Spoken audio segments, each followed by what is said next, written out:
बिस्मिल्लाहिर्रहमानिर्रहीम। अस्सलामुअलैकुम। मोहतरम नाज़रीन, हज़रत आदम की तख्लीक से पहले अल्लाह पाक ने दो तरह की मखलूक पैदा कर रखी थी, नूरी और नारी। फरिश्ते नूर से पैदा हुए, इसलिए उन्हें नूरी कहा जाता है।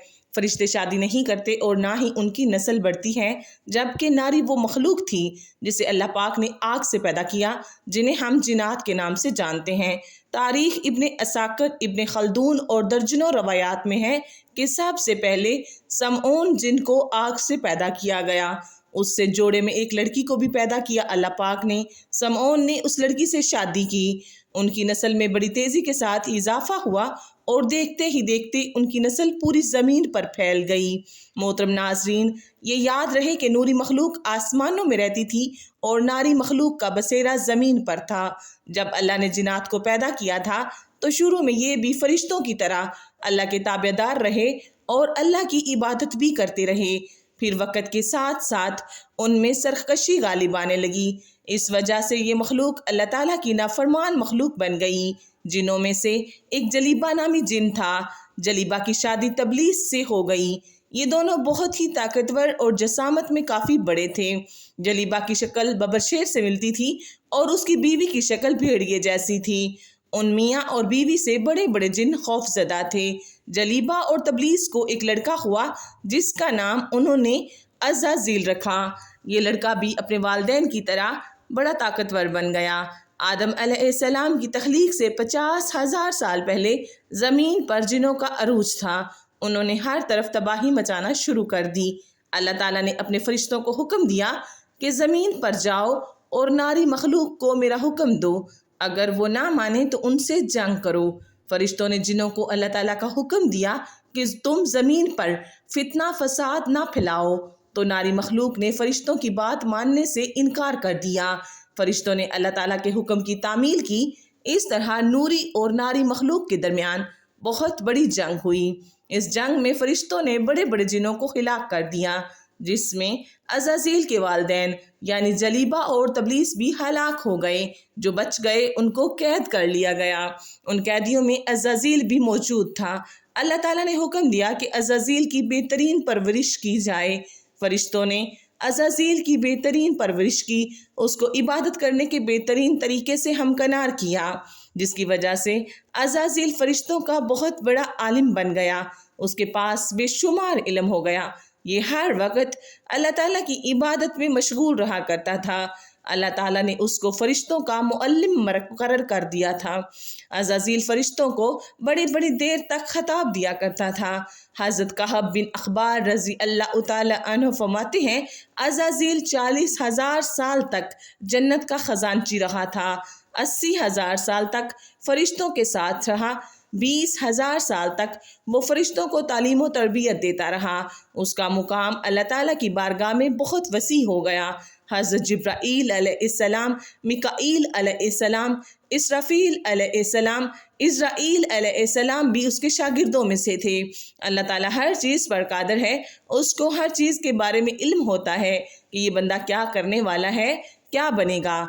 अल्लाह ताला को इल्म था कि एक दिन अज़ाज़ील मेरा नाफरमान बंदा बन जाएगा। चुनाचे एक दिन अज़ाज़ील का गुज़र लोहे महफूज के करीब से हुआ था। उसने वहाँ ये लिखा हुआ देखा कि मैं शैतान मरदूद से पनाह मांगता हूँ। इस तहरीर को पढ़ने के बाद अज़ाज़ील 2 साल तक रो रो कर अल्लाह ताला से मगफिरत की दुआ मांगता रहा।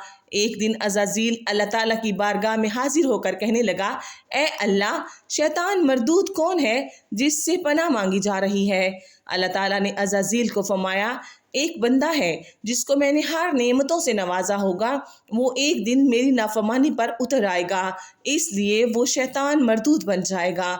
अज़ाज़ील ने पूछा, ए मेरे रब, वो बंदा कौन है? अल्लाह ताला ने फरमाया कि तुम बहुत जल्द ही शैतान मरदूद को देख लोगे। उसके बाद अज़ाज़ील कई सदियों तक अल्लाह ताला की इबादत करता रहा। अल्लाह ताला ने अपने सब फरिश्तों को इकट्ठा किया और फरमाया कि मैं अपना एक बंदा ज़मीन पर पैदा करने वाला हूँ।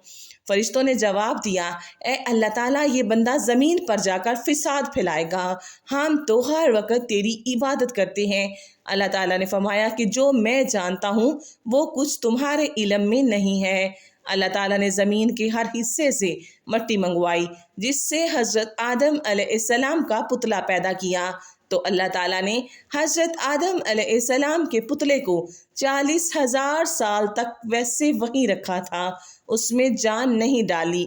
جب بھی فرشتوں کا حضرت آدم علیہ السلام کے پتلے کے پاس سے گزر ہوتا تو بہت حیران ہو جاتے تھے۔ جب عزازیل شیطان حضرت آدم علیہ السلام کے پتلے سے گزرتا تو حضرت آدم علیہ السلام کے پتلے کو نفرت اور تکبر سے دیکھا کرتا تھا۔ وہ اس پتلے کے پاس سے گزرتے ہوئے حضرت آدم علیہ السلام کے پتلے کو طرح طرح کی اذیتیں دیتا تھا۔ عزازیل سمجھتا تھا کہ یہاں بس میں ہی اللہ تعالیٰ کا خلیفہ ہوں۔ ایک دن اللہ تعالیٰ نے حضرت آدم علیہ السلام کے پتلے میں جان ڈالی، سب فرشتوں کو بلایا اور حکم دیا کہ تم حضرت آدم علیہ السلام کو سجدہ کرو۔ سب نے حضرت آدم علیہ السلام کو سجدہ کیا۔ عزازیل نے سجدہ کرنے سے انکار کر دیا۔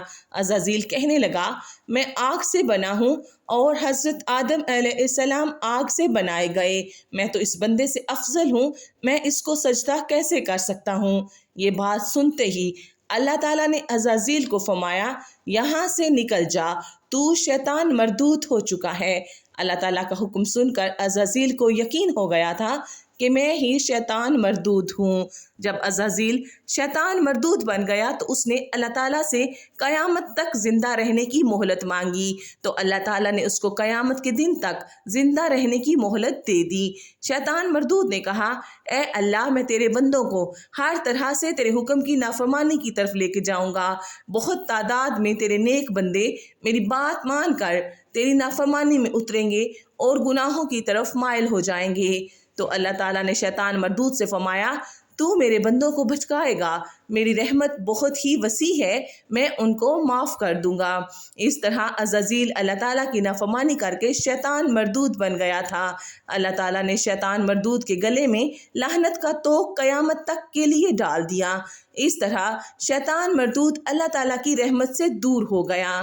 روایات میں آتا ہے، جب قیامت کے نزدیک دوسرا سور پھونکا جائے گا تو اس وقت اللہ تعالیٰ شیطان کو موت کا مزہ چکھائے گا۔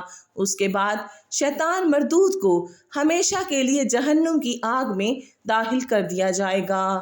استغفار۔ آخر میں اللہ رب العزت سے یہی دعا ہے کہ اللہ تبارک و تعالی ہمیں شیطان سے پناہ دے اور اس کے شر سے محفوظ رکھے۔ آمین۔